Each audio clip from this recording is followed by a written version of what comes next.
Hey guys, it's Quickie Baby and welcome back to another quick tank review. This week we're going to be looking at the Type 61. This is the Tier 9 Japanese medium tank that forgoes quite a lot of armor to gain increased mobility, extra penetration on the gun, which is an absolutely formidable 105mm.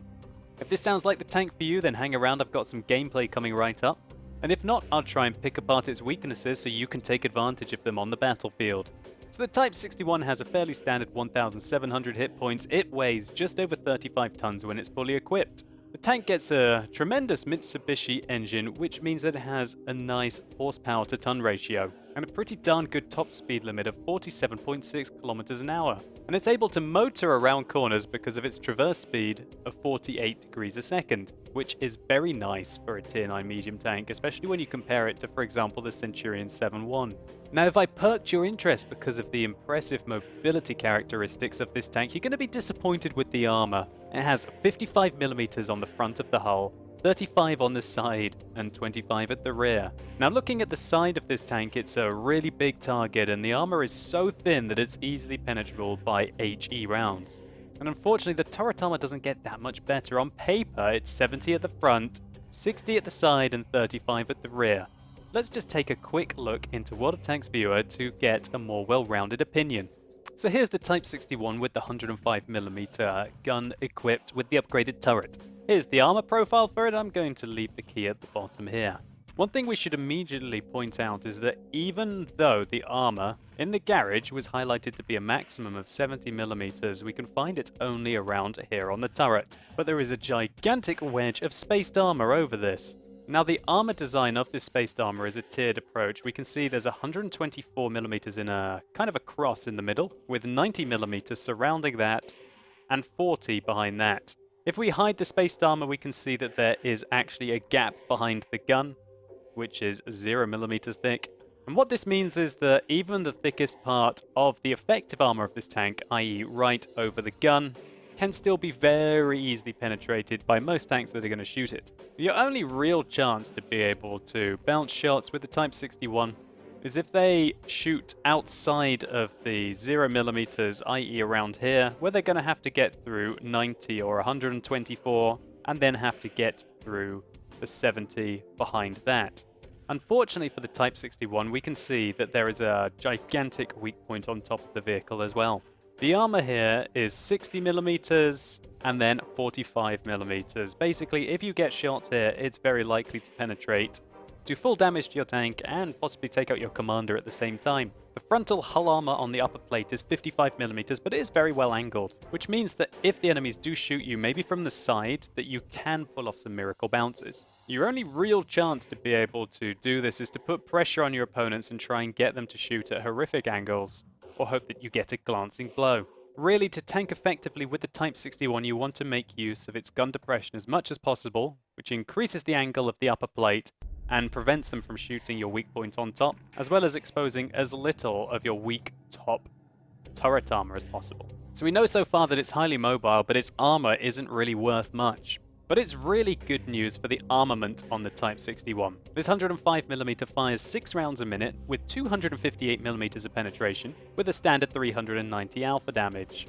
Now, the accuracy on this gun is an okay 0.36 with a 2.3 second aim time. But just quickly, I'll run over the other characteristics, where it's got 42 degrees a second traverse speed on the turret and 400 meters view range, which means that you're going to be able to see your enemies at very far distances. And to enhance this, you might want to consider not taking ventilation, but instead taking coated optics, or if you feel like playing more passively, binoculars. Nevertheless, my preferred option of the loadout would be vertical stabilizers, the rammer, and the vents to have an all-round tank rather than one that's focused on view range. So I'm using the Tank Compare website to emphasize the differences between the Tier 9 medium tanks, which do play out fairly similarly. Here we see the Type 61 on the left, the USA medium, the M46 Patton in the middle, and the British medium, the Centurion Mark 7-1 on the right. So the Type 61 and the Patton have got pretty much the same mobility, which is 20% faster with regards to top speed than the Centurion 7-1. The horsepower to ton ratio is actually slightly worse in the Type 61 than it is on the Patton,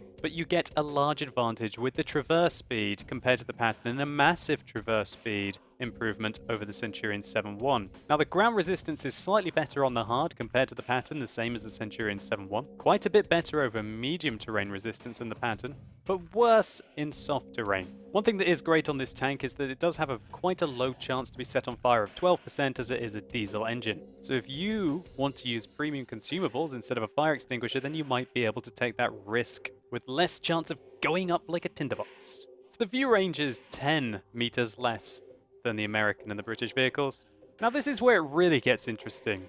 The comparison of the 105mm on all of these vehicles. Now the alpha damage is the same. The penetration is significantly better by 40mm on the Type 61 compared to the M46 Patton. It is quite comparable to the Centurion 7-1, which is 10mm higher than that and 50mm than the Patton. Now the shell velocity, as this tank does use an APCR round, is 50% higher than the Patton, the same as the Centurion 7-1, which means that your shell is going to reach the target quicker and you're going to have to give less lead. Now to look at the DPM differences, the Patton is a DPM monster, 2,500. It fires 6.45 rounds a minute, which gives it more DPM than the E50 or even the E50M. In fact, the Patton's DPM is 25% higher than the Centurion 7-1 and 7.5% higher than the Type 61s. But the main thing that the Type 61 does really well against is the Centurion 7-1.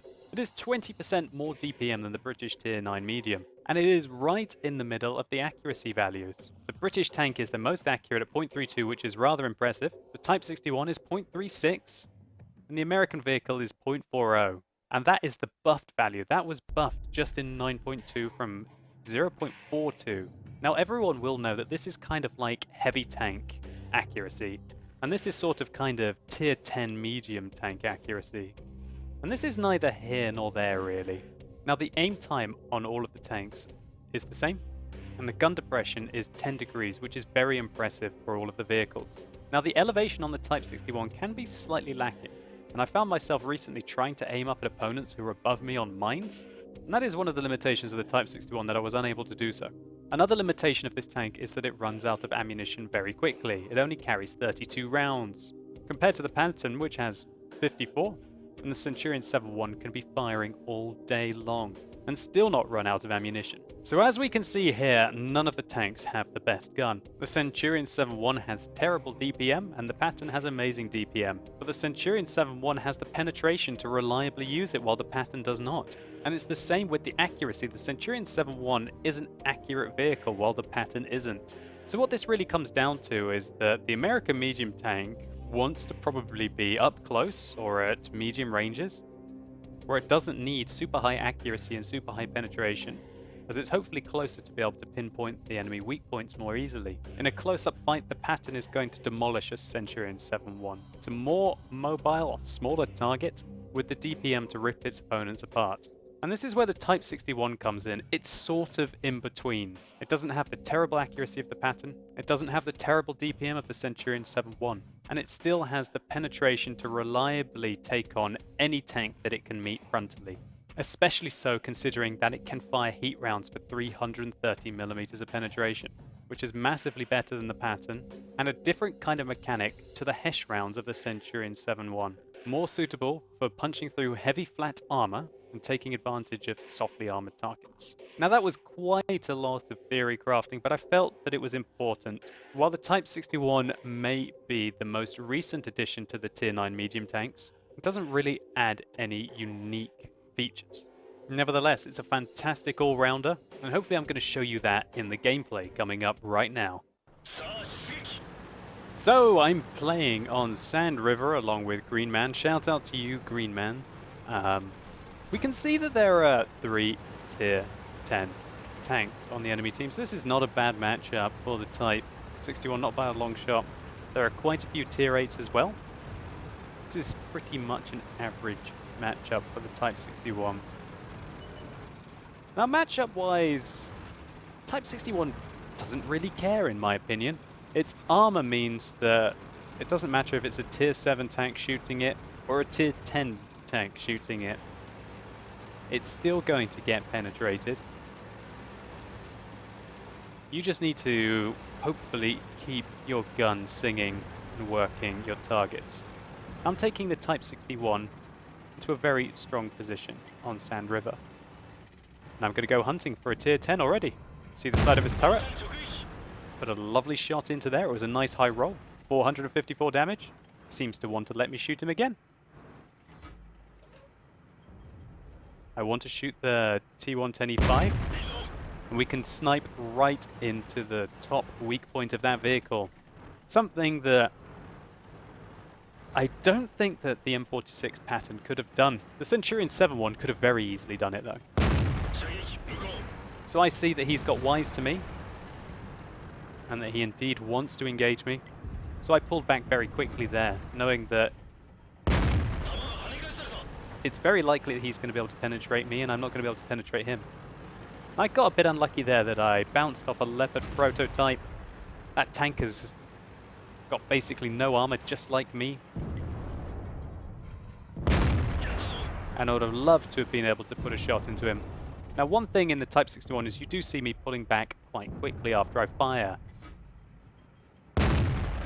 Oh, that one was a bit unlucky. And that's because you get absolutely dominated if you stay in the line of fire for too long. And unfortunately, Green Man just got caught out there. And I tunnel visioned a bit and got shot right in the side of my weak point. Look how far that sticks up. If that hadn't been sticking up, the T110E5 wouldn't have hit me at all. That's definitely something you've got to watch out for in the Type 61. If you can see the enemies, they can see your weak point. No idea what that T-71 was thinking. I'm just going to ignore him and try and pick apart my enemies one by one. That Leopard prototype tried to use the excellent top speed of his vehicle to make a flanking maneuver. But it is very hard to try and outflank your opponents here. No idea what that T-32 was thinking. So you can see that we've been able to put a couple of effective shots off. Oh, that one skimmed just over the turret. I aimed that one a little badly.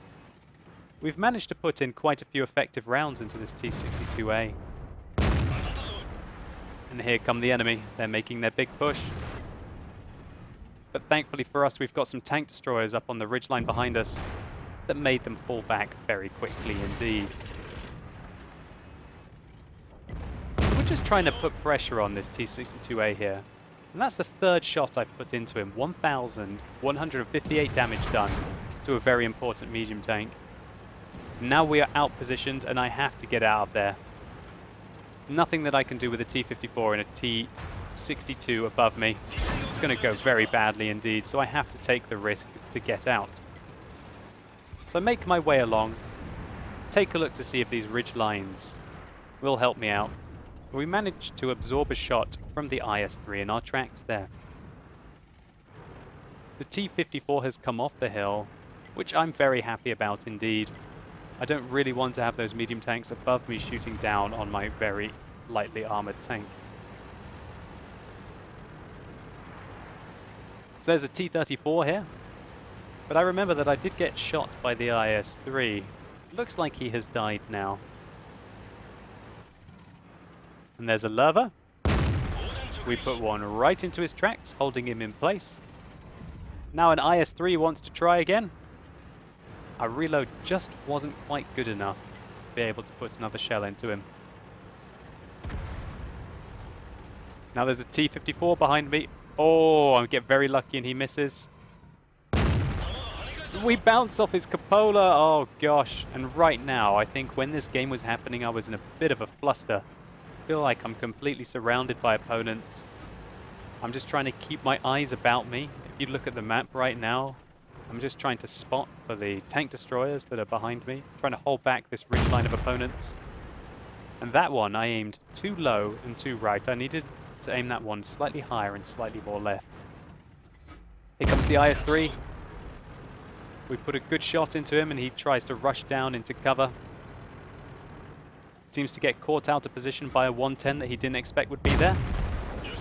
And we put another into him. So these kind of ridge lines are where the Type 61 really comes into its own. With 10 degrees of gun depression, great mobility, great penetration, good aim time and pretty good accuracy, you have all the tools you'd need to keep bobbing along, backwards, forwards, and to keep that 105mm gun singing. So what you see me doing here is staying 50 meters away. I'm doing a long circle. What that means is that the lurver doesn't proxy spot me, and so I can get the ambush on him.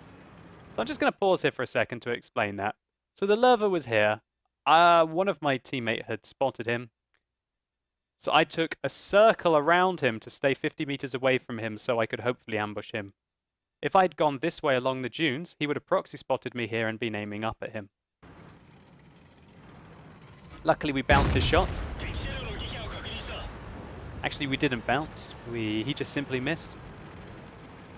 And with the great rate of fire on this gun, I know I can get in there and put in a punishing shot into him. Now we can see two T-34s making a last-ditch attempt defensive. That was a kill or be killed kind of moment. And right now, this T-34 is just not in the right place. He's doing the right thing. He's going out swinging. But there's simply nothing that he can do. One thing I'd quickly like to highlight is I've only got 2 AP rounds left in this tank. Now, fair enough, I've done nearly 5,000 damage in this game, which is a great round in any medium tank. You guys might be getting an idea of just how much of a limitation that low amount of ammunition is.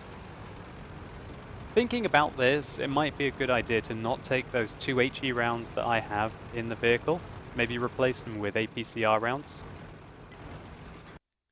But nevertheless, those 2 HE rounds can come in a lot of use for either taking out tanks on very low health or interrupting the cap. So I chose this replay as one that highlights how the Type 61 does under pressure, and how its gun characteristics might perform differently to, for example, the Centurion 7-1 and the M46 pattern. We managed to keep the gun singing until the enemies had a vantage point on us. As soon as we couldn't hide back behind this ridge, we lost our health very quickly, and we had to use the speed and the maneuverability of the Type 61 to find a new hidden location. From here, we played a medium tank role to keep spotting our enemies and just keep harassing them with our gun. And then we survived long enough to be able to clean up the Tier 8 heavy tanks that were remaining. So let's just take a very quick look at the post-game stats before we go into some more gameplay. So this was the Mastery Badge in the Type 61, something that's quite hard to pick up in this vehicle. We managed to make 41,000 credits profit, fired 22 of which we hit 19 and 15 of those penetrated. Due to the nice alpha damage on this gun, that gave us a total of nearly 5,000 damage. We can see just how badly the armor did. We took 5 hits, of which all 5 penetrated, and we had very little health left at the end of the game. As a medium tank with excellent view range, we managed to pick up 2,570 damage upon detecting, and 800 damage upon detracking. This video hopefully highlighted the all-purpose nature of the Type 61, able to get into position quickly and enforce its will with its 105mm, as long as it doesn't get shot at. So let's get stuck into some more gameplay. So a very interesting matchup here. We can see that the enemy have got quite a few Tier 10 tanks, but 2 of them are artillery. A bunch of Tier 9s, and then 5 Tier 8s. So, the Type 61 has the mobility to take aggressive positions. Looking at the enemy setup, I thought that as long as I can get in here and not get rushed by the T-54 or the T-54E1, I should be okay. Taking the central position on Runeberg is of immense importance, and it really is a current meta that I would recommend on any medium tank. So here we can see a T-54 in the open. Get rather unlucky with the shot, but I don't think I aimed it long enough. Should have aimed a little bit longer. We're able to put one through there, the wall, on this T-54E1. And I want to pop out and put some more shots in without getting shot at. Well, that T-54E1 is an autoloader. I know he's got 3 left. I'm going to try and side scrape out, trying to bait some more shots. But if I can put a shot into a T-57 Heavy, I will. He's fired. He's only got 1 left now. So I decide to come around the corner and take a hit, hoping that he would either miss or bounce. Now I know he's reloading. But his friend comes to back him up. Luckily for me, the T-54 does not aim his shot very carefully. And although it hits us, it failed to do damage. So the T-54 comes round again. He's being very reckless indeed. Don't think he quite realizes the DPM on the Type 61, how quickly we're able to chew him up. But I'm going to ignore the T-54 for now and focus on the American autoloader. You guys are hopefully seeing right now the kind of work you can do with the gun on the Type 61. The accuracy, the penetration, the rate of fire. It's absolutely brilliant. But I definitely have met my match here. An FE215B. And right now, I don't want to back down from a fight because that's kind of the person that I am.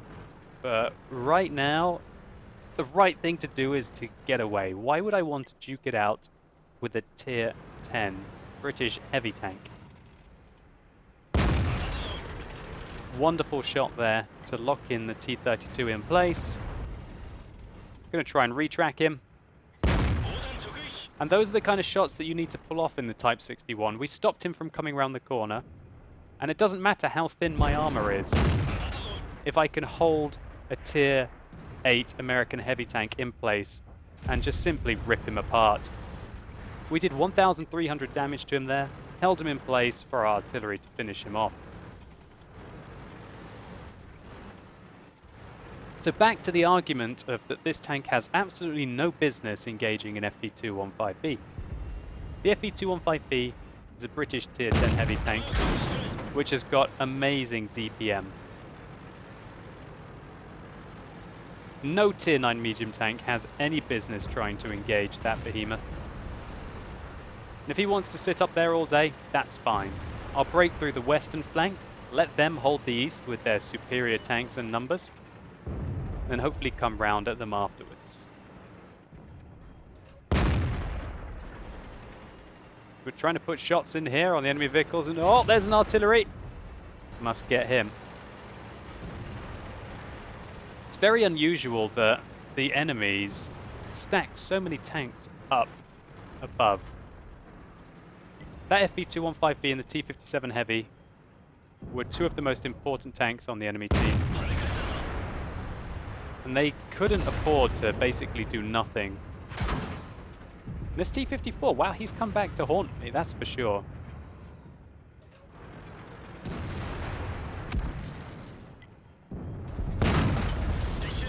He put in another good shot into us. We managed to take him out.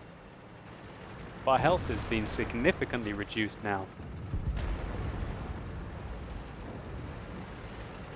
To be honest, in the Type 61 here, our armor's held up pretty well. I believe this was an absorb, and I think that this was a glancing blow up here. Now we're going hunting for the artillery. Looking back on this, this might have been a little bit brash. Whoa, that's a Tier 10. It's a Tier 10. Get back into safety. We could have died very easily there, and if we had died, then it would have pretty much been an even fight between the 2 teams.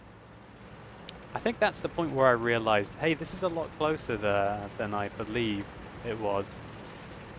And you can get a rush of blood when you're advancing round the flank, especially when you've got so much mobility like the Type 61 has. Then you realize I'm a very lightly armored Japanese tank in a close game. Got to play a little bit more carefully than that. So the enemy FE215B is now breaching the middle of the map. He's going against an Object 140. And with some backup from the 5120, he makes a very important kill there, while a Leopard prototype is running into our artillery. But here we go. In the meantime, 5120 We put in a good shot into his turret there, confirming the kill on him, preventing him from backing up that Leopard prototype. Now I saw the FV215B was going south in his last move, and that he continues to do so. And right now I'm in a bit of a confusion. That Leopard prototype is on half health, and he's working his way through our artillery. I don't really want to go face to face with the Leopard prototype. I'd far rather engage him in the side. So that's what you see me doing here. I'm on the lookout to see if I'm needed to take out that artillery. But thankfully the T-54E1 handled the situation. Now I know that the enemy have an artillery, and boy, I don't want to get shot by that. Even if it splashes anywhere near me, it's going to take me out. So I want to try and get back into the town to hopefully avoid the artillery fire. But there's a Leopard prototype around here, who I believe is on half health. There he is. We put one into him and pull back. And now the Leopard prototype realizes, well, maybe it's not such a good idea to go around that corner. I call for help because I can't take a shot. But at least 8 times out of 10, the GW Tiger P can take a shot from the Leopard prototype with 440 health. While we're just waiting for this tense situation to pan itself out, I'd just like to highlight again, we're at 5,500 damage, but we're starting to run out of ammunition. You judge it. Whether you believe that it's a very large limitation of the vehicle or not. So, we took our chances. I knew that I had to fire quickly at the Leopard prototype and get out of harm's way because he could have either shot me or, more evidently, the artillery would have wanted to get me. So I knew as soon as I was spotted I had to get out of that situation. And we were quite lucky that the artillery did not manage to take us out. There's the Leopard prototype. We come around the corner and zip one into the back of his head. So you can see that the Type 61 has the speed to outmaneuver its opponents, the penetration to reliably penetrate them, and the rate of fire to at least outgun many tanks that, for example, the Centurion 7-1 would struggle with. That's the main thing for me, that the rate of fire on this tank does make it a superior all-round machine compared to the Centurion 7-1. Well, I guess I can't really say all-round, because it doesn't have the armor that the Centurion 7-1 does.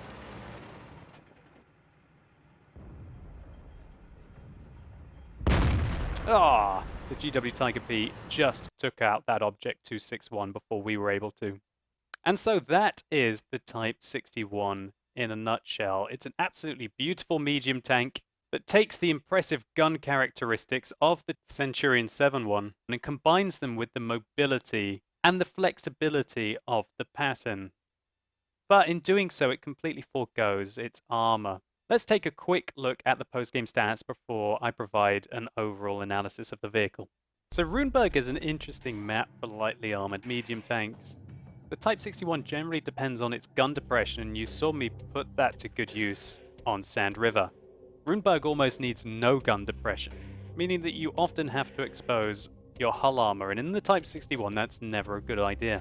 Nevertheless, in this replay we simply outshot our opponents, gaining a high caliber in a tier 10 game. We did a significant amount more damage than anyone else on the team, picking up 5,768 damage and 4 kills to go with it. We fired 24, of which we hit 20, and we weren't ever really fully aiming our shots. The impressive penetration characteristics of the Type 61 meant that of these 2017 penetrated, the armor actually held up pretty well this game. Of the 7 hits we received, 5 of them penetrated, but we were down to a very low amount of hit points by the end of it, in what panned out to be a very tense and exciting game. During the battle, we traveled 3.3 kilometers, and we made flanking maneuvers that probably the Centurion 7-1 couldn't have done.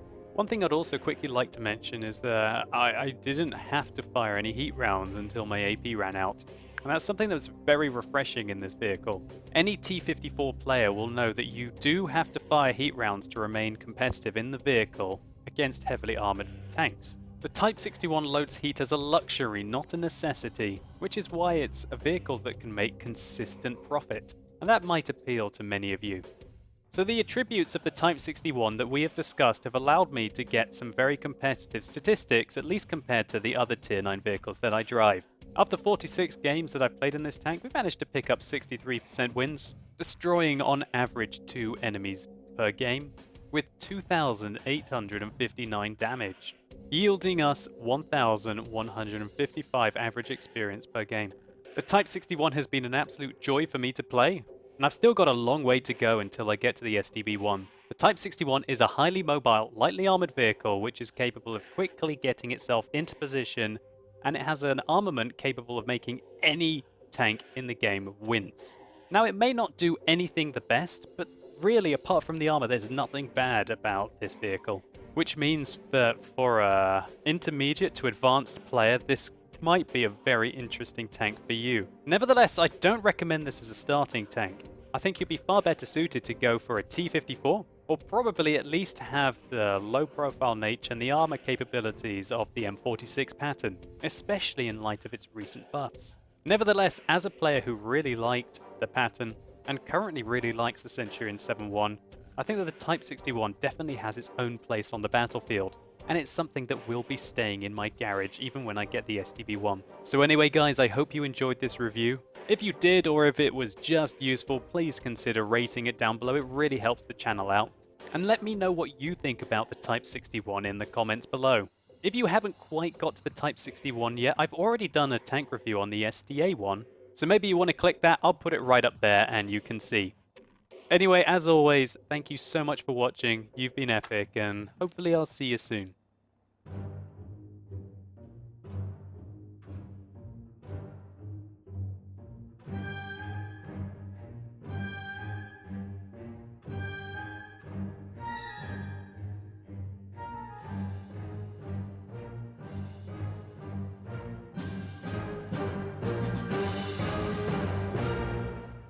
Which forgoes having... Oh. Why did that plane just fly through the building? What? Oh dear. That's gonna be awkward. I might have to edit that out.